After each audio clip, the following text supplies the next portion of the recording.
میری بیوی نے مجھ سے پوچھے بغیر اچانک سے ابارشن کروا لیا، حالانکہ وہ جانتی تھی کہ مجھے وارث چاہیے۔ میں غصے میں طلاق دینے لگا تو کہنے لگی کہ خدا کا واسطہ طلاق نہ دینا، وہ آپ کا بچہ نہیں تھا بلکہ… میری آنکھوں میں اس وقت اتنا قہر تھا کہ اپنی بیوی کو جان سے ہی مار ڈالتا۔ وہ ہوتی کون تھی اتنا بڑا قدم اٹھانے والی؟ میں نے یہ بھی نہیں دیکھا کہ اس کی حالت کیا ہے۔ اس کی رنگت پیلی پڑ چکی تھی، آنکھوں کے نیچے گہرے حلقے تھے۔ وہ ابھی کچھ دیر پہلے ہی ابارشن کروا کر آئی تھی۔ وہ کیسے میرے بچے کو مار سکتی تھی؟ میری اولاد کا قتل اس نے کس سے پوچھ کر کیا تھا؟ میرا غصہ جائز تھا۔ میں نے اس کا ہاتھ دبوچ کر اسے بیڈ پر پھینکا تھا۔ وہ کراہ کر رہ گئی تھی۔ میں اپنے آفس میں تھا کہ اچانک سے میرے باس کو انجائنا پین ہوا اور میں اور دوسرے کولیگ انہیں ہسپتال لے کر گئے۔ باس کا بی پی شوٹ کر گیا تھا۔ ہم سب اسی بھاگ دوڑ میں لگے ہوئے تھے۔ میں نے میڈیسن لی اور باس کے کمرے میں دینے کے لیے جانے لگا۔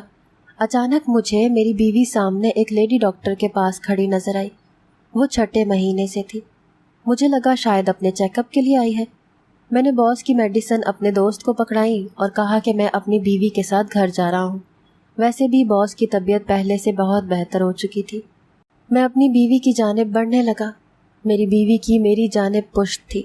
اس سے پہلے کہ میں اس کے پاس پہنچتا، اپنی بیوی کی بات سن کر میرے پاؤں وہیں جم گئے۔ پہلے تو مجھے اپنی سماعت پر یقین ہی نہیں آ رہا تھا۔ ابھی چند دن پہلے ہی تو اس کے ساتھ میں اس کا چیک اپ کروانے آیا تھا۔ الٹرا ساؤنڈ میں جب پتہ چلا کہ بیٹا ہے تو میری ماں، بھائی، سب گھر والے کتنے خوش تھے، اور آج وہ ڈاکٹر سے یہ کہہ رہی تھی کہ آپ کا بہت شکریہ کہ آپ نے مجھے اس مصیبت سے نجات دلا دی۔ آپ کو نہیں پتہ کہ یہ بچہ میرے لیے کس تکلیف کا باعث تھا۔ آپ نے میرا ابارشن کر کے مجھ پر بہت بڑا احسان کیا ہے۔ لفظ تھے یا کوئی بم پھٹا تھا میرے اعصاب پر؟ کیا میرا بچہ اس کے لیے مصیبت تھا؟ میں نے اس کے وجود کی جانب دیکھا تو میرا دل دھک سے رہ گیا۔ وہ میرے بچے کو مار چکی تھی، مگر کیوں؟ اس نے کیوں میرے بیٹے کو دنیا میں آنے سے پہلے ہی مار ڈالا؟ میں اشتعال میں اس کی جانب بڑھا تھا۔ اس کا ہاتھ پکڑ کر اس کا رخ بڑی بے دردی سے اپنی جانب کیا تو مجھے دیکھ کر اس کی رنگت اڑی تھی۔ وہ بدحواس سی ہو گئی۔ میں نے کہا، تم نے اپنا ابارشن کروایا ہے؟ میرے بچے کو تم کیسے مار سکتی ہو؟ میرا غصے سے برا حال تھا۔ لیڈی ڈاکٹر وہاں سے فوراً چلی گئی۔ میں نے اپنی بیوی کا بازو پکڑا اور تیز قدم بڑھاتا ہوا اسے ہسپتال سے باہر لے جانے لگا۔ میں ہاسپٹل میں کوئی بھی تماشا نہیں کرنا چاہتا تھا۔ وہ بار بار مجھ سے کہہ رہی تھی کہ وہ اتنا تیز نہیں چل سکتی۔ میں جانتا تھا کہ وہ کس کنڈیشن میں ہے، لیکن جو کام اس نے کیا تھا میں وہ سب کیسے برداشت کر سکتا تھا؟ گھر پر آ کر میں اسے سیدھا کمرے میں لے گیا اور اسے غصے سے بیڈ پر دھکیلا تھا۔ میں نے کہا، تمہیں شرم نہیں آئی اپنے ہی بچے کا قتل کرتے ہوئے؟ وہ رو رہی تھی، کہنے لگی، ہاں نہیں آئی مجھے شرم، مجھے ذرا رحم نہیں آیا اس بچے کو مارتے ہوئے۔ وہ بچہ نہیں تھا، لمحہ لمحہ اذیت تھا میرے لیے۔ مجھے اس کی بات سن کر اتنا غصہ آیا کہ میں نے اس کے دونوں جبڑوں کو اپنے ہاتھ سے سختی سے دبوچ لیا۔ میرا بچہ اذیت تھا تمہارے لیے؟ میری محبت، میری چاہت تمہیں تکلیف دے رہی تھی؟ اپنے وجود میں تم نے میرے بچے کی جان لے لی؟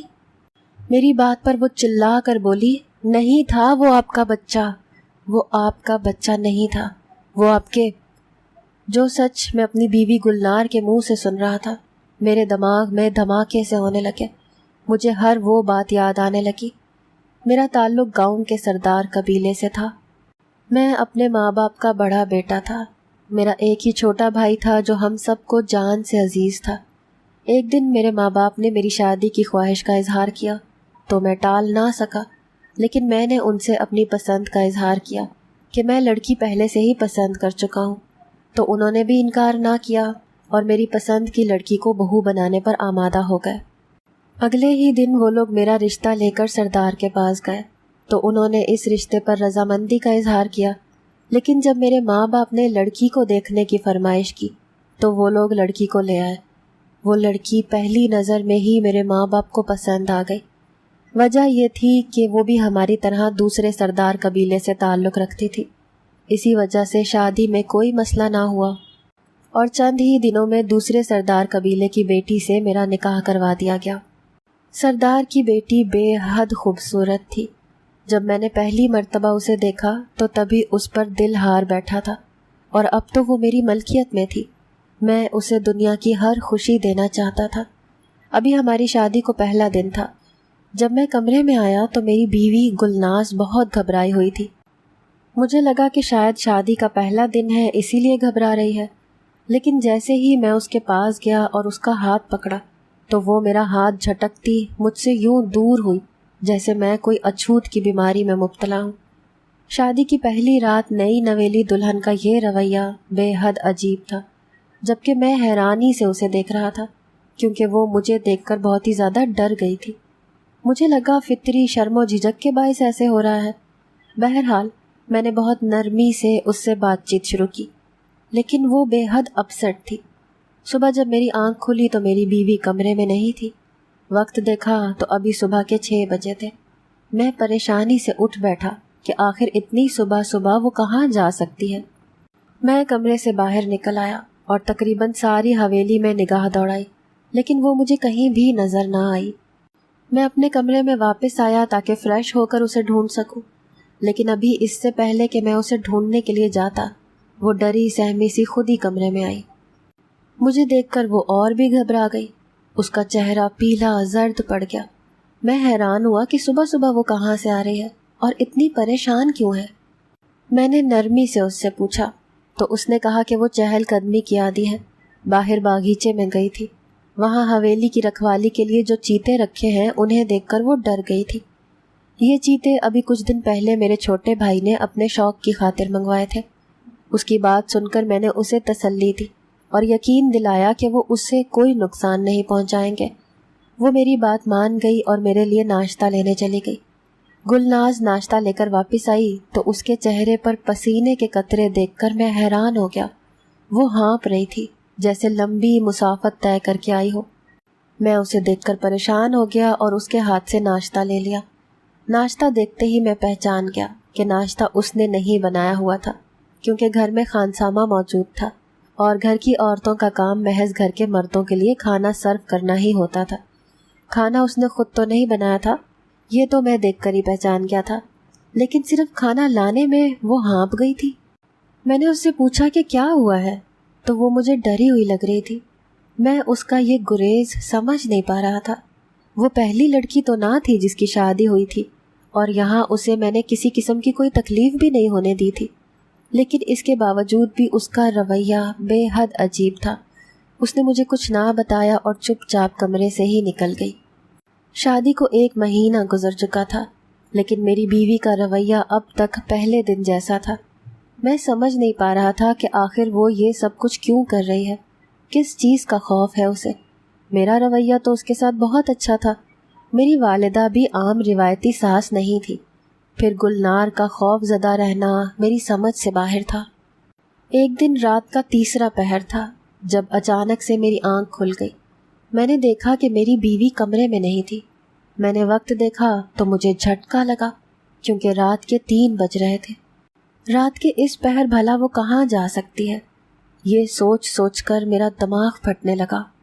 میں اپنے کمرے سے باہر آیا اور پوری حویلی چھان ماری، لیکن جیسے ہی میں واپس اپنے کمرے کی طرف جانے لگا تو سامنے کا منظر دیکھ کر میرے پیروں تلے سے زمین کھسک گئی، کیونکہ وہ رات کے اس پہر میرے چھوٹے بھائی کے کمرے سے نکل رہی تھی۔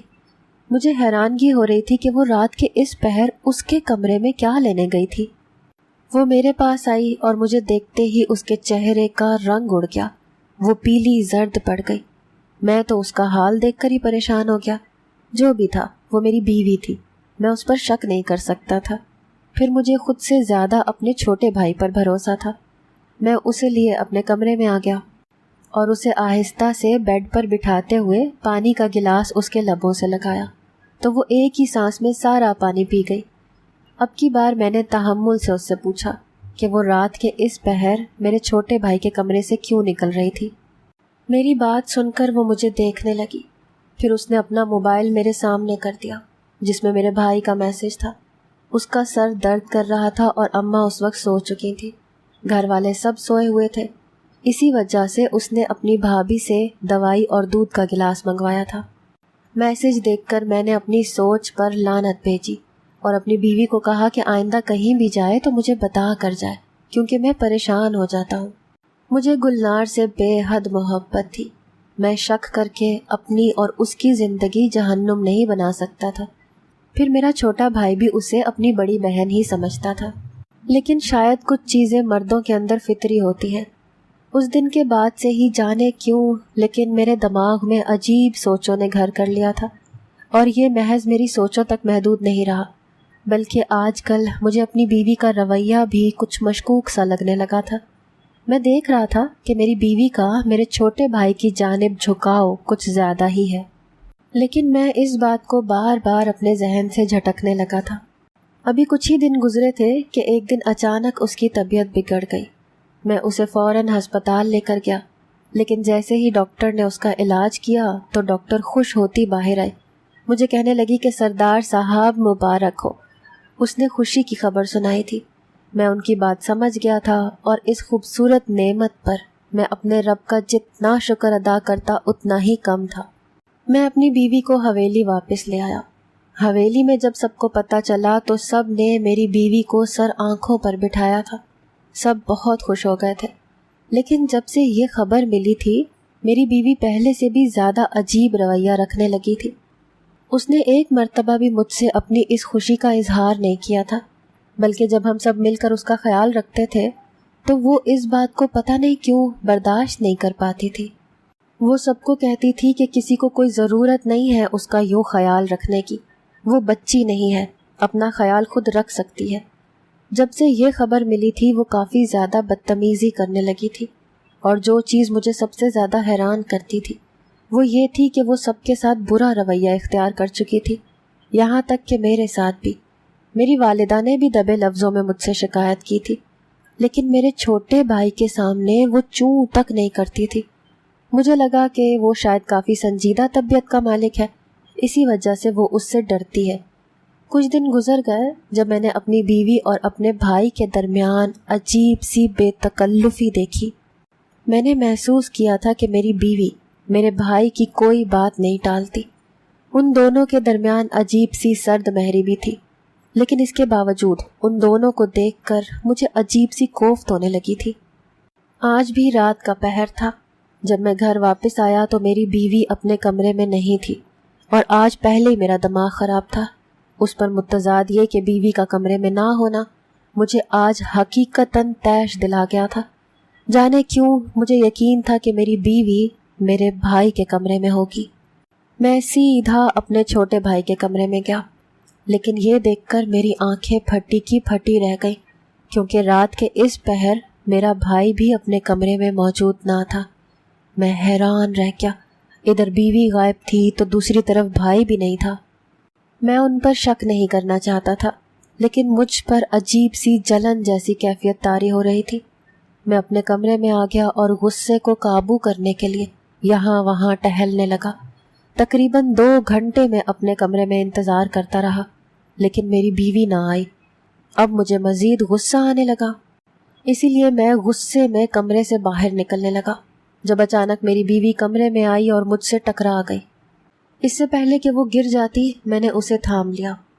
اس کا اس حالت میں اتنا غیر ذمہ دارانہ حرکت مجھے بہت بری لگ رہی تھی۔ میں نے اس سے پوچھا کہ کہاں گئی تھی تم؟ تو وہ پہلے تو میرے سوال پر حیران ہوئی، اور اسے یوں حیران ہوتے دیکھ کر مجھے اس سے زیادہ حیرت ہو رہی تھی۔ پھر وہ کہنے لگی کہ اس کا دل گھبرا رہا تھا، اسی وجہ سے وہ چھت پر گئی تھی تازی ہوا میں سانس لینے، تاکہ اس کی طبیعت بہتر ہو سکے۔ اس کی بات میں کتنا سچ تھا اور کتنا جھوٹ یہ تو ابھی پتہ چل ہی جانا تھا۔ میں نے اسے آرام کا کہا اور خود کمرے سے باہر نکل آیا۔ اب مجھے اپنے بھائی کے کمرے میں جانا تھا تاکہ میں دیکھ سکوں کہ وہ کہاں ہے۔ میں اپنے بھائی کے کمرے میں گیا تو وہ کمرے میں کہیں نہیں تھا۔ یہ دیکھ کر مجھے فوراً سکون سا ملا کہ جو میں سوچ رہا تھا ویسا کچھ نہیں ہے۔ میرا بھائی کمرے میں موجود نہیں تھا، میری بیوی یہیں تھی۔ اس کا مطلب وہ سچ بول رہی تھی، کیونکہ اکثر میرا بھائی رات کو دوستوں میں بھی رہتا تھا۔ میں نے شکر ادا کیا اور اپنے کمرے میں آ گیا۔ جب تک میں کمرے میں آیا تو وہ سو چکی تھی، میں بھی چپ چاپ سو گیا۔ اگلی صبح جب میں اٹھا تو جانے کیوں میرے دماغ میں خیال آیا کہ میں اپنے بھائی سے پوچھوں کہ وہ رات میں کہاں تھا۔ جب سب لوگ کھانا کھانے پہنچے تو میں نے یوں ہی سرسری سا سوال کیا کہ وہ رات کو کہاں تھا، تو اس نے بڑے نارمل سے انداز میں جواب دیا کہ وہ رات کو اپنے دوست کی طرف رک گیا تھا، اس کی سالگرہ تھی تو سارے دوست وہیں تھے۔ اس کی بات سن کر میں مطمئن ہو گیا، پھر اپنی بیوی کو دیکھنے لگا جس کی طبیعت مجھے کچھ خاص ٹھیک نہیں لگ رہی تھی۔ ابھی کچھ ہی دن گزرے تھے کہ ایک رات میں جلدی گھر واپس آ گیا، لیکن جیسے ہی اپنے کمرے میں آیا تو اندر سے آتی آوازوں کو سن کر میرے قدم نے مجھے ٹھٹکنے پر مجبور کر میں چپ چاپ بے حس و حرکت دروازے پر ہی رک گیا۔ اندر سے آتی آوازوں کو سن کر میرے حواس معطل ہونے لگے تھے، میرا دماغ جھنجھلا اٹھا تھا۔ میں نے اپنی بیوی کو کسی سے بات کرتے سنا تھا، وہ جانے کس بات کی معافی مانگ رہی تھی۔ مجھے کچھ خاص سمجھ میں نہیں آیا، لیکن اس کے الفاظ میں کچھ ایسا ضرور تھا جو میرا دماغ خراب کرنے کے لیے کافی تھا۔ میں آگے بڑھا اور بنا اسے سوچے سمجھنے کا موقع دیے اس کے ہاتھ سے موبائل چھین لیا۔ وہ مجھے یوں اچانک اپنے سامنے دیکھ کر ڈر گئی، جبکہ اس کا یہ ڈر، یہ خوف مجھے ایک آنکھ نہیں بھایا۔ آج بھی وہ مجھ سے پہلے دن کی طرح خوف زدہ تھی۔ میں نے کال کاٹ دی اور اسے سخت لہجے میں وارن کیا کہ آج کے بعد میں اسے کسی سے بھی فون پر بات کرتے ہوئے نہ سنوں۔ اس کے لیے شاید نہیں، یقیناً میرا رویہ حیران کن تھا، لیکن میں نہیں جانتا تھا کیوں۔ لیکن اب مجھے اس پر سختی کرنی پڑ رہی تھی۔ ابھی 6 مہینے ہی گزرے تھے کہ ایک دن اچانک میری بیوی گھر سے میکے کا کہہ کر چلی گئی اور پھر ہاسپٹل میں میری اس سے ملاقات ہو گئی۔ ایک لمحہ لگا تھا اور میری اپنی ہی بیوی نے میری تمام خوشیاں چھین لی تھی۔ مجھے سمجھ نہیں آ رہا تھا کہ آخر مجھے اب کیا رد عمل دینا ہے۔ جو کچھ اس نے مجھ سے کہا تھا، میرے دل سے اس کی محبت، دلی وارفتگی سے دل بالکل خالی ہو چکا تھا، جیسے کوئی احساس باقی نہ رہا ہو۔ میں نے گلنار سے کہا کہ میں اس کے ساتھ نہیں رہ سکتا۔ جو کچھ میں آج تک جھٹکتا رہا، یہ سمجھتا رہا کہ میرا وہم ہے، وہ ایک بہت ہی تلخ حقیقت بن کر میرے سامنے آیا تھا۔ یہ بات میرے لیے بہت بڑی اذیت تھی، اسی لیے میں نے گلنار سے کہا کہ میں اسے طلاق دے دوں گا۔ میری بات پر گلنار نے مجھے تعصب سے دیکھا تھا۔ میں کیسے ایسی عورت کے ساتھ رہ سکتا تھا جس کے میرے سگے بھائی کے ساتھ غلط تعلقات تھے اور اس کے وجود میں اسی کا بچہ تھا۔ یہ سن کر میں یوں تھا کہ جیسے بے جان سا ہو چکا ہوں۔ گلنار نے بس یہی کہا تھا کہ وہ بچہ میرے بھائی کا تھا۔ اس سے پہلے کہ میں اسے طلاق دیتا، وہ ایک دم ہی اپنی حالت زار کی پرواہ کیے بغیر میرے قدموں میں بیٹھ گئی اور زار و قطار رونے لگی۔ اس کا رونا مجھے تکلیف دے رہا تھا، کیونکہ میں نے تو صرف اپنی بیوی سے ہی محبت کی تھی، لیکن جو کچھ وہ کر کے آئی تھی اس کے بعد بھلا میں کیسے اسے قبول کر لیتا۔ اور پھر روتے روتے جو بات اس نے کی تھی، اس نے میری دنیا ہلا کر رکھ دی تھی، میرے پیروں کے نیچے سے زمین کھینچ لی تھی۔ اس نے کہا کہ میں اس کی بات پہلے پوری سن لوں۔ وہ کہنے لگی کہ بچہ میرا نہیں تھا، اسی وجہ سے اس نے اس بچے کا ابارشن کروا دیا۔ میں نے حیرت سے اسے دیکھا، جو غم و غصے سے مسلسل نڈھال ہوتی بس روتی جا رہی تھی۔ میں نے اسے بازو سے پکڑ کر کھڑا کیا اور پھر اسے کہا کہ مجھے ساری حقیقت بتائے، اس نے کیوں مجھے دھوکہ دیا، میں نے اسے کس چیز کی کمی دی تھی۔ اس کی ساری حقیقت جاننے کے بعد میرے تن بدن میں آگ لگ گئی تھی۔ اس نے مجھے بتایا کہ شادی سے پہلے وہ کسی لڑکے کو پسند کرتی تھی اور اسی سے شادی کرنا چاہتی تھی، لیکن وہ لڑکا اسے محض دھوکہ دے رہا تھا۔ اس کے باپ کو جب پتہ چلا تو انہوں نے اس شادی سے انکار کر دیا۔ جیسے ہی میرا رشتہ ان کے پاس گیا، انہوں نے فوراً سے اس رشتے پر حامی بھری اور رشتے پر راضی ہو گئے۔ جلد ہی ہماری شادی ہو گئی، لیکن شادی والے دن وہ لڑکا بھی وہاں موجود تھا جس لڑکے کو میری بیوی پسند کرتی تھی، اور وہ لڑکا کوئی اور نہیں بلکہ میرے بھائی کا دوست تھا۔ میرے بھائی نے اس بات کا ناجائز فائدہ اٹھایا اور میری بیوی کو بلیک میل کرنے لگا۔ وہ شادی کے بعد سب کچھ بھول چکی تھی، میری وفادار بیوی بن کر رہنا چاہتی تھی، لیکن میرے بھائی نے ایسا ہونے نہ دیا۔ وہ اسے تنگ کرتا تھا، راتوں کو اپنے پاس بلانے لگا، کہنے لگا کہ اگر گلنار نے اس کی بات نہ مانی تو وہ مجھے یہ بات بتا کر اسے طلاق دلوا دے گا۔ میری بیوی ڈر گئی تھی کہ اگر مجھے پتہ چل گیا تو میں اسے طلاق دے دوں گا، اور اگر طلاق کے بعد وجہ اس کے ماں باپ کو پتہ چلی تو وہ تو جیتے جی مر جائیں گے۔ اسی وجہ سے وہ میرے بھائی کے ظلم برداشت کرتی رہی، لیکن ایک دن اس ظلم کا نتیجہ یہ نکلا کہ وہ امید سے ہو گئی۔ اب سمجھ میں آئی تھی مجھے کہ اس کا رویہ کیوں اتنا بدل گیا تھا، کیونکہ وہ تو اس کی حق حلال کی اولاد تھی ہی نہیں۔ اسی وجہ سے وہ ڈری سہمی رہتی تھی، اور آج بھی اسی وجہ سے ہمت کر کے اس نے اس گند کے ڈھیر کو ختم کر دیا تھا۔ میں نے اپنے بھائی کو اس سب کے بدلے میں کڑی سزا دی تھی۔ میں نے اسے بہت مارا۔ میں نے کہا تمہیں شرم نہیں آئی؟ بڑی بھابھی بھی بڑی بہن جیسی ہوتی ہے، اور تم تو اس رشتے کو گالی دی ہے۔ میں اپنی ہی بیوی کے سامنے نظریں نہیں اٹھا سکتا۔ میرے گھر میں رہ کر بھی میں اس کی حفاظت نہیں کر سکتا، کیونکہ مجھے تم پر بھروسہ تھا، لیکن تم نے تو مجھے بہت بڑی چوٹ دی ہے۔ میری ماں کو جب یہ سب معلوم ہوا تو انہوں نے بھی میرے چھوٹے بھائی سے نفرت کا ہی اظہار کیا تھا، اسے پولیس کے حوالے کر دیا تھا۔ میری بیوی نے مجھ سے چھپا کر اچھا نہیں کیا تھا، لیکن یہ بھی سچ تھا کہ وہ اس سب میں بے قصور تھی، اور اسی وجہ سے میں نے اسے معاف کر دیا۔ عورت شاید اس معاملے میں اسی لیے بے بس ہو جاتی ہے کہ شوہر کبھی بھی بھائی کے معاملے میں بیوی کے سچ کو اہمیت نہیں دیتا، اسے اپنے خون پر کچھ زیادہ ہی بھروسہ ہوتا ہے۔